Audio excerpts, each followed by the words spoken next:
Let me record this because everybody wants to know this, and we should. So as participation activities of the course, as we say, part of your grade can be talking in class, but also doing a paper. The paper can normally is 20 pages. That's a big one. But you can do not a full paper. You could do. Many people can do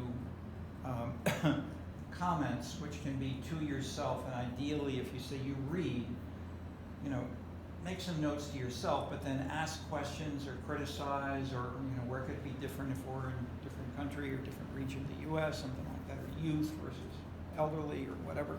Are you talking about the final paper right now? Sorry? Are you talking about the final paper right No. now? Oh, you're talking about the memo. The what's it called? I think it's called discussion board on the on Canvas. So if some students, and this is an extra, it's a way of participating in the class, and you can show your comments. And so maybe the TA will respond to you. Maybe I'll get to some of them. She'll say, "Hey, how about this?" But also, when at the end of the course, we ask what it says there to put all of your writings in one big MS Word document, and send us that. Anything that you've done. If you've done some other things, that is, if you've done maps, if you've done interviews, if you've gone to a different neighborhood. If you folks are not from Chicago, there are lots of great things. I mean, I started a bike tour 20 years ago. So we do a bike tour. We have different people, and we stop and we talk about why, why and how Martin Luther King came to Chicago and what happened, et cetera, et cetera. So unionization, why was the May 1st, May Day is the workers' holiday around the whole world, but not in Chicago, even though it was created in Chicago, because the strike and the conflict between union and management was so politically dangerous that the Americans shifted it from May 1st to the end of the summer. So Labor Day in America ain't what the most of the world calls Labor Day. Okay. So things of that sort. So that's culture and history. So we talk about things like that on the tour. So that's the quick answer to your question about and so I'm adding to that and encourage. I mean, especially you're doing many different kinds of things. Feel free. I bike all over the city all the time.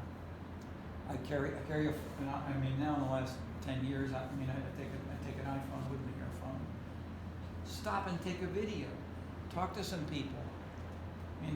What do you think about this? Why? And so, or say, visit that area of Millennium Park and talk to some of the students who were there and who were living in in that area, or who many of whom commute from home because it's cheaper. If you could live at home, you're from a low-income family, you can go for you don't have zero fees to pay for dormitories.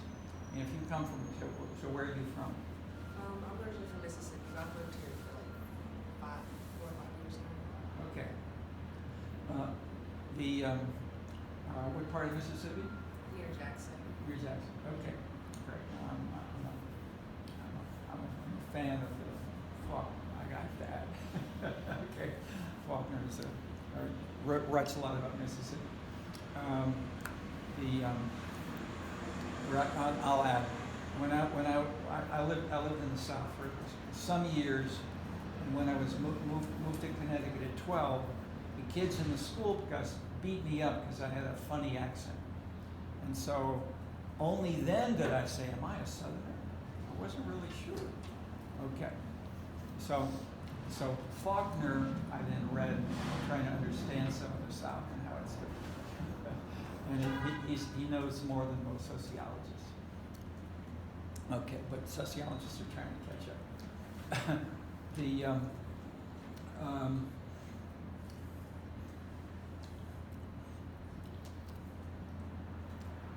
anything else on course requirements or encouragements or grading or things like that? Yeah, I mean, most of the readings are online. There are three books we recommend, but just those. Let's talk a little bit, or a little bit more. I want to talk for the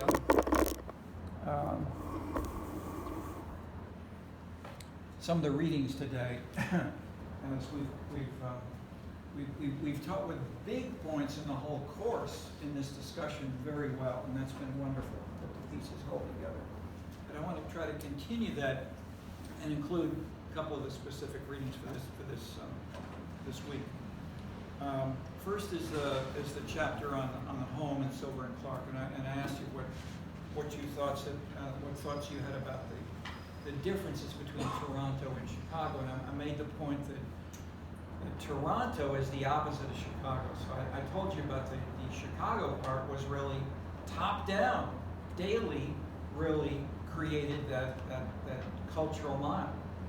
Why did Daley create the sensitivity to the cultural mile at all? Why was he doing this?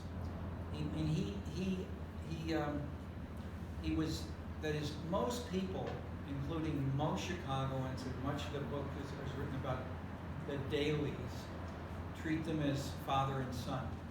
The two of them together, in each of their decades, they were the most famous, most important, most admired, as well as criticized, but most admired by mayors across the U.S. You just ask the mayors, who are the most important and why and how are they, etc.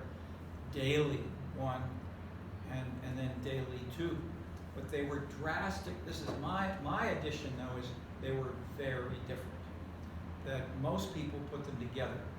They look the same, they talk the same, Chicago public school English, they wear the same suits, but they lived in the same house for much of their lives growing up. Daley gave a talk here, Daley too, about his father for an hour. He talked for an hour, and at the end they get questions. And the first question was, you didn't say anything about politics. Did you talk about politics with your father in the family? Absolutely not. Politics is dirty. The home is clean. You can never talk about politics as a dirty topic at home.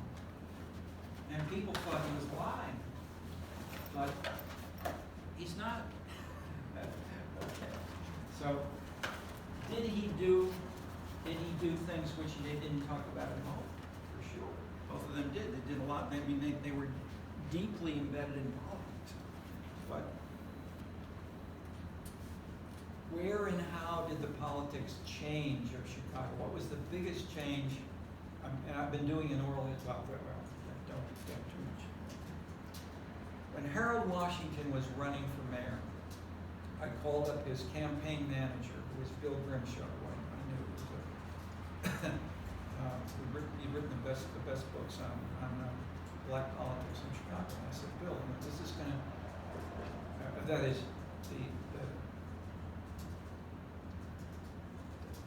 not tell you more than necessary.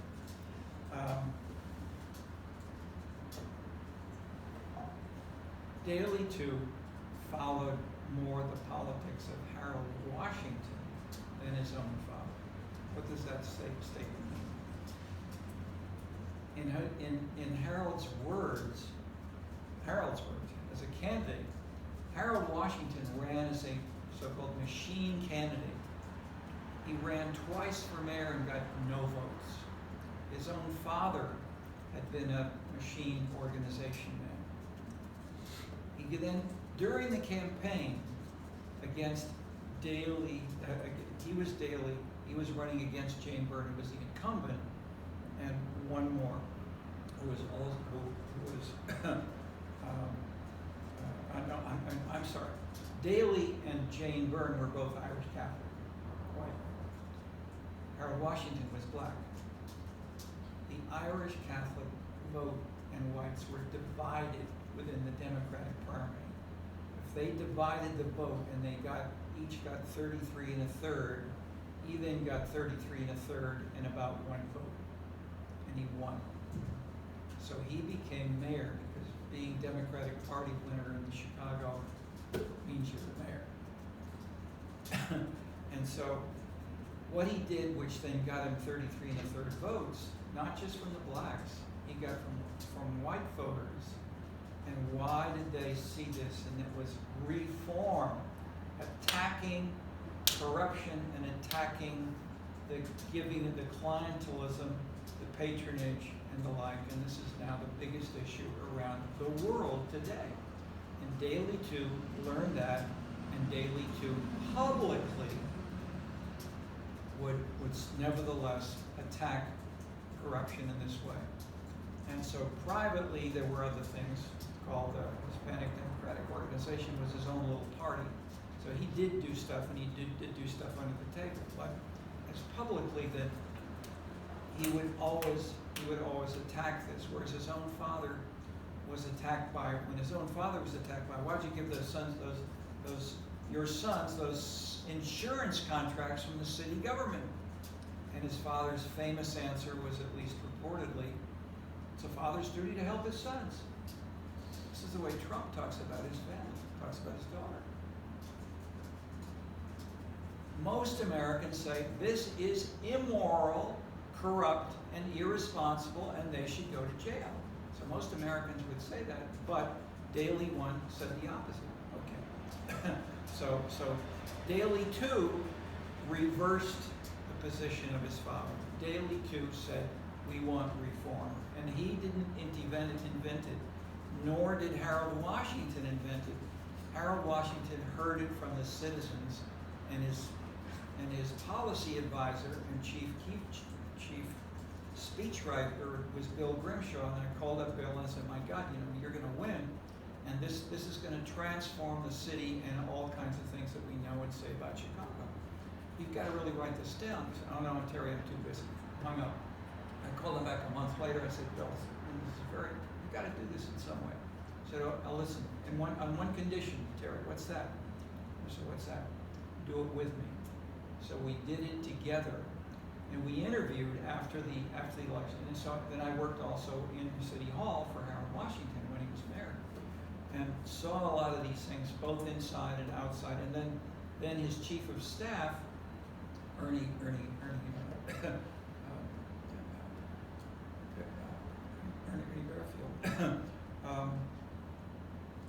said, Harold is creating a marathon. Let's train for the marathon. I can't run that far. I said, neither could I, but let's try to practice and see how much we can get up.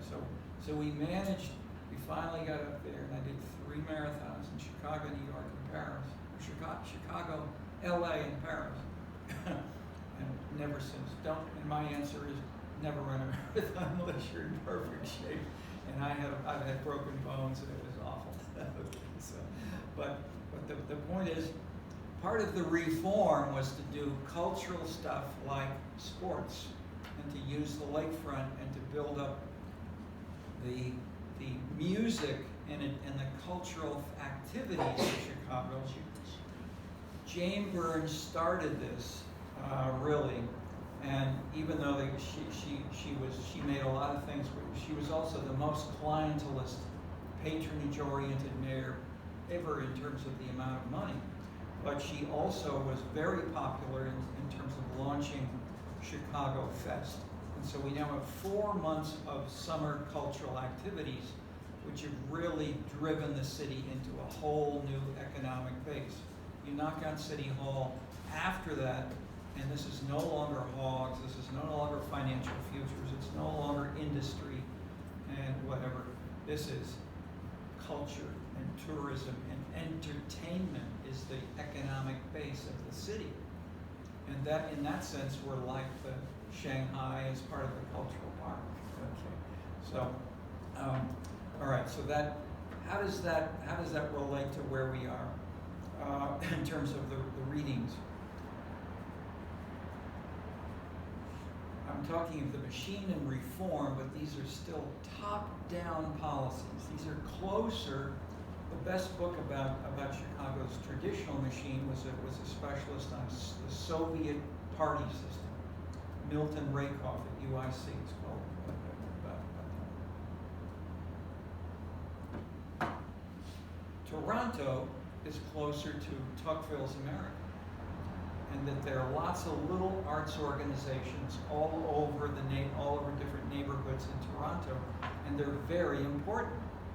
We have very weak versions of that because the independent organizations by neighborhood got destroyed by the machine. And the person who was in charge officially for doing that, she gave a speech on this for 1 hour discussion to our group of people really working on this stuff. And she said, the National Party required every Democratic Party to require a woman co-chairman, and I became chairman for Cook County. And Daley said, you know, what we really need is you work on the independent organizations, basically destroy them. So she did that. And so how she did that and was what she talked about. Okay. So in that sense, we're more like France and Italy in the 19th century. They didn't have this. Or China before 20, 30 years ago. And so these are now taking off a bit, but they still are weak in Chicago compared to Toronto, for instance. Okay.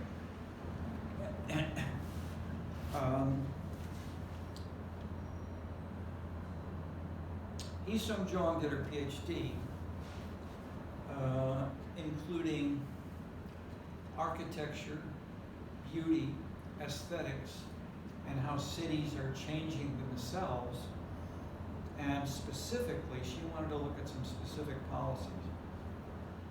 So she included things like public transit, bicycle paths. And the city worked with this Montreal company where they have these blue bikes called Divvy bikes all over the city now. These are subsidized by the city government. These are brand new. So she looked at where and how these were used and how that's having an impact. And then where and which citizens, which neighborhoods in Chicago do this and support it, and they were leaders, and how they were leading areas around. Well, I won't go into too much detail. Take a look, but I'm saying she's got some fascinating things there, which link with the detailed policies of public transit and moving the environmental sensitivity away from cars because they're a major source of pollution. And so how can we have a climate sensitive environmental policy? Kill the cars. Have bike paths. People can puff instead. So I bike a lot, and she has the Chicago ethnographic data. She also has worked in Paris and Seoul and Chicago, and she compares the three based on the cases of the three.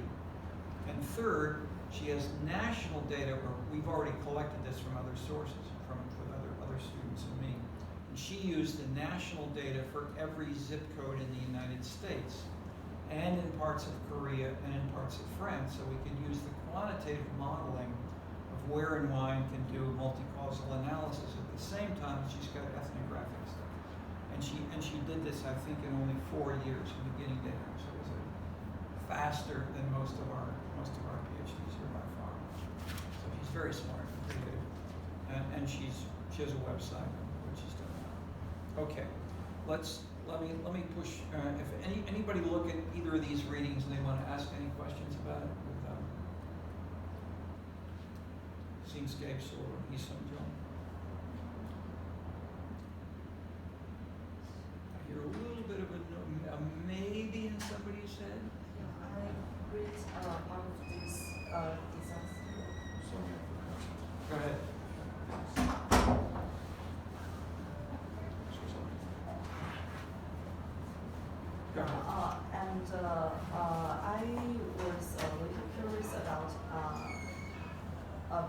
issues like the multiple regression. So about the how say the relationship about the explanatory variables. It's like Slowly, the explanatory. Explanatory variables and So variables. yeah. Okay. Yeah, it's like the number of artists, the frequency of culture events. So I was curious about how it can be develop some cultural relationships between the explanatory variables and the declaratory variables. This may be a data. Okay. Yeah. How many of you had a course where you cover multiple regression? Anybody? 2. 3, maybe. Okay. The big point, that is, this is not a course on methods and statistical modeling. Nevertheless, if you want it, that is, so we don't really try to teach it. But I'm glad to hear you asking the question, because, see, I want to get a plug here. Yeah, okay, I've got a plug here. The big point is not the statistical modeling part. The big point is what we can call a dependent variable, which can be here change in jobs, total change in total jobs. And we can have here a whole bunch of variables. That is what causes the creation of more jobs when we take roughly, I think we have maybe 60,000 if we take them all, but if we clean the data up and we clean those which are a little inconsistent, such as just PO box areas or deserts, whether there's nobody living there. it's more like it's, but it's still 30,000. This is a big N. This is what they call big data. We've been doing big data for a long time before the term even was invented. But the point is, and so in earlier years we would work with 51 or 100 or 200 or maybe then 1,500 cities. But when you get to so people would then say, what drives jobs? Income, places that have more money, education, people with more talent, more human capital, the crime, which may be low. If you have more crime, you have fewer jobs, and so forth. Then we have here arts jobs. That is the proportion of the labor force in a city or a zip code that are artists. So usually this is 0 or maybe 3% or maybe 5 or 6%. This is not big, but it's still something. What are the most important causes? A, B, C, or D here. We have income, education, crime, or arts jobs, and generating changes in jobs. A, B, C, or D. And we had more. We had about, I think we had 7 or 8, and I think the table you're referring to. I mean, what you're pointing to, when I found that, I really started, and you pointed your finger very, very well. In some ways, it's the most important single table in the whole book. But it changed me to work on the answer. Okay, I'm giving you a hint. What's the answer? Is it D? Yes.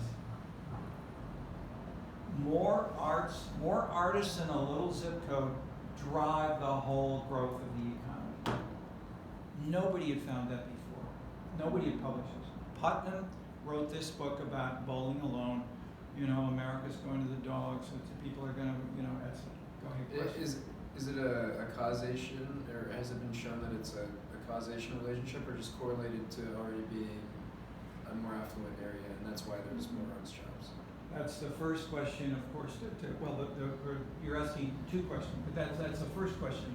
When you say, is it correlated with education or income, how does the method you've had a course that deals with, how does the method answer that question to those people that they've never heard of that term, maybe multiple regression? But how's it answer you? Sorry, can you, what is the question? How does what methodology will answer your question? What is the correlation? Is the right term correlation? Correlation or causation? No, it's regression coefficient, not correlation. Right. What's the difference? Between regression coefficient and correlation? Yes. So the regression coefficient, if you were putting, I don't know how you would put these variables particularly into an algorithm, but say you had a data set with maybe it's people with and without jobs, or maybe it's an area with a bunch of jobs, and somehow you're tracking how these variables affect the number of jobs, and then when you put that into some type of learning algorithm, it'll show you a regression coefficient for each of these variables for how much that one variable affects a change in jobs. Okay, that's really a correlation. One by one. So it shows it says the relationship between, say, arts jobs and income and education. But the problem is, all of these are significant. That is, places with more income tended to have an increase in jobs as well, or at least to have usually. Education, places with more highly educated people tend to build more jobs. People with more crime have fewer jobs. You don't get so many new jobs if you've got more crime. But then arts jobs, it's small. How can it make any difference compared to these? This is what all the journals in geography and economics, sociology, they don't talk about arts jobs. They talk about education and crime, etc. Okay. Multiple regression is a statistical method which says how strong is D after you control the impact of A, B, and C. That's the critical point. That we have the impacts of each of these variables separate above and beyond the others. That's the point. That's the difference between a correlation and a regression, a multiple regression. Okay, so, question? Is there any possibility about that some omitted variable problem? Wait, a little slower. Is there any what? Question about omitted variable problem. Slower. Politics? Some problems about the omitted variable problem.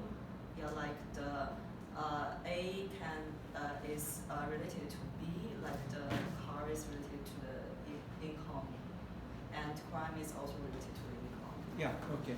Yeah, that's called multi-causality, or it's a fancy term, multicollinearity. Yeah. Yes, and because these are all interrelated, therefore it's critical to find a method which will try to separate out income from education and occupation. So one way to capture some of that is to, what am I doing here?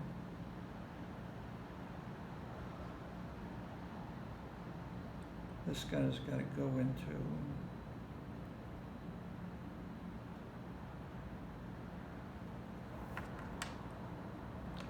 I got the wrong plug here. I forget which plug I'm using. I'm using one. He wasn't at home. So I want the plug is in here.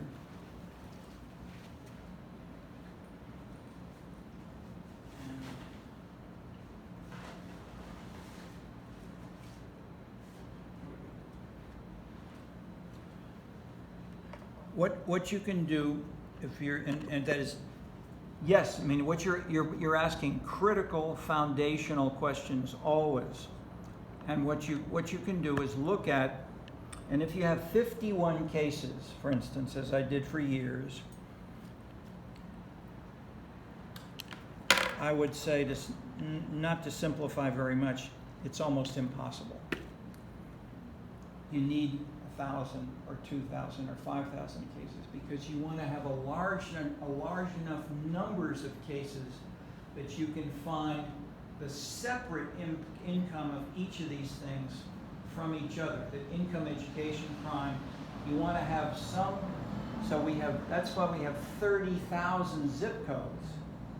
Then, because we've got so many different zip codes, there are different kinds of. Let's see if this thing is working. Okay, I'm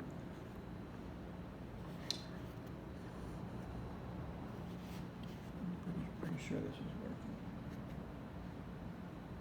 All right, now here we go.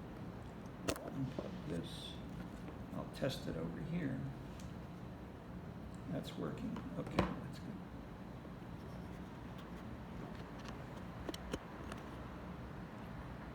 Okay, see, this is a long class, and I've got to have power to keep it going. Got to remember that. So what do we do? How can we separate them out? The simple answer is you need big data, or at least big in the sense of having. It's not just the bigness. The critical thing is that you need to have enough cases that the strength of the interrelationships between income and education and arts jobs. Each of these must be separate enough with your data that you can estimate using the methodology available from multiple regression in this case. Or we use a different version. It's called HLM, the hierarchical linear modeling, is a way that we can measure statistically. The takeaway is not, the point of this is not statistics. The point is how can you identify what's really important, separate above and beyond the other things.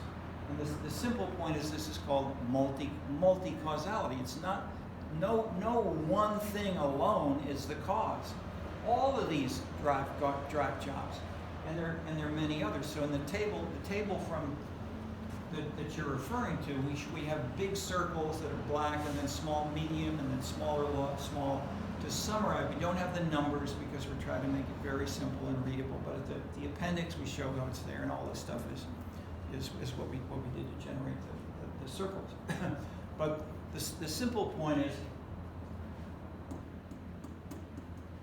these arts jobs, and then what we did beyond that, we measured what we call these 15 dimensions of seams.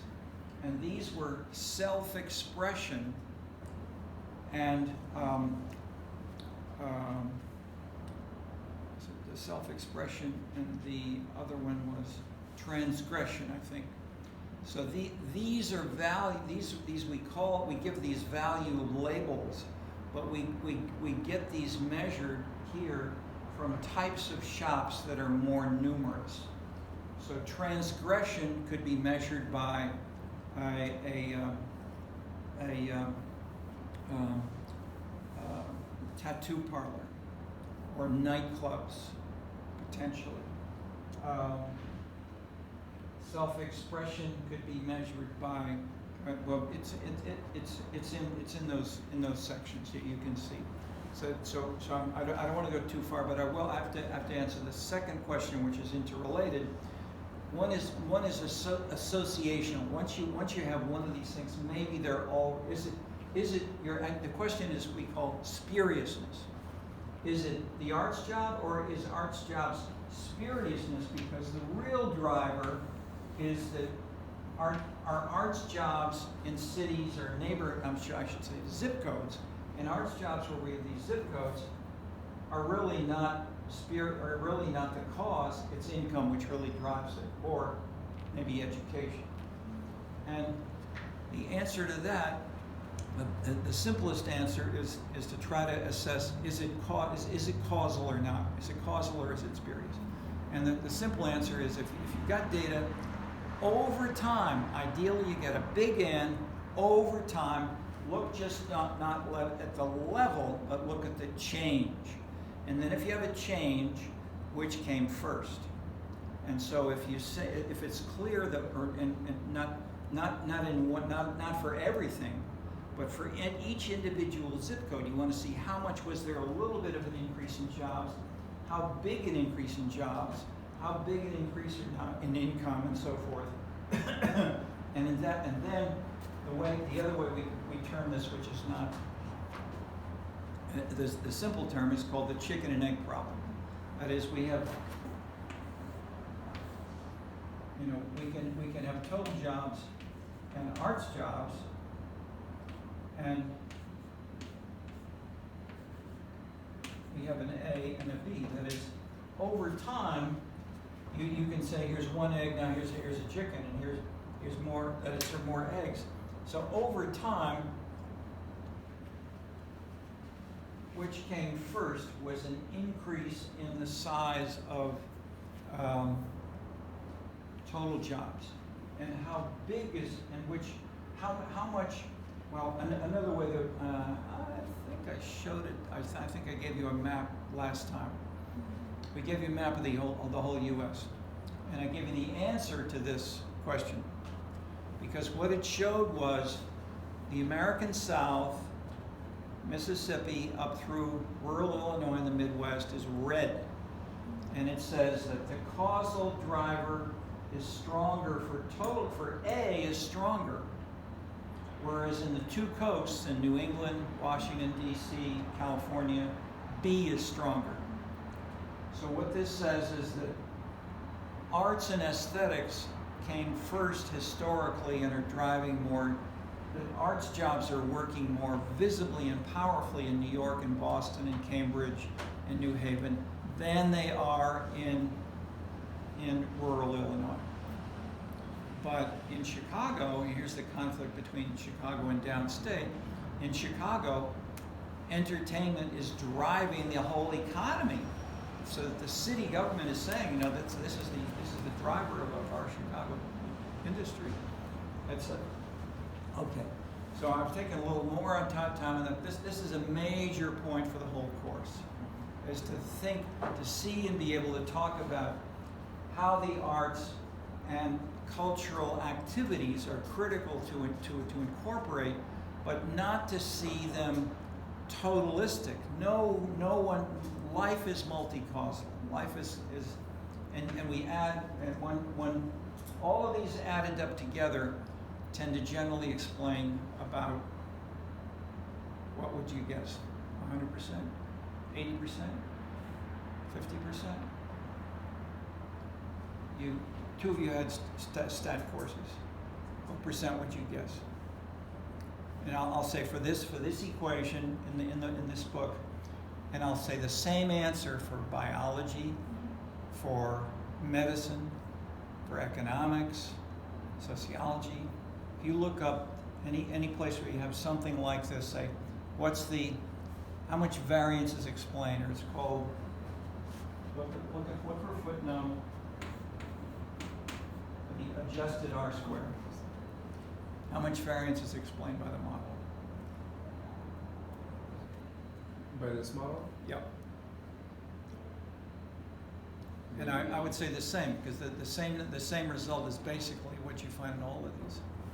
But that is, if you read the newspapers and you listen to the speeches by political leaders or by most academics, even at the University of Chicago, economists, I've asked this question repeatedly, where economists are presenting this and say, how much variance is explained by your whole model? And they give the same answer when you ask that question. It's the Clark question, which is the Clark unasked question. I guess maybe 0.8. I guess, yeah. Maybe 0.8. You mean 80%? Yeah. Yeah. Because I think it's Yeah. No, that probably most people would say something like that. The answer is about 15%, not 80%. the best models we have for the doctors can only explain about 15% of the causes of why people are sick. And you can do this look up anything. That is, we need to be honest and modest in recognizing and not overstate in our rhetoric statistically. And so I'll leave it with that one for today. See you next week.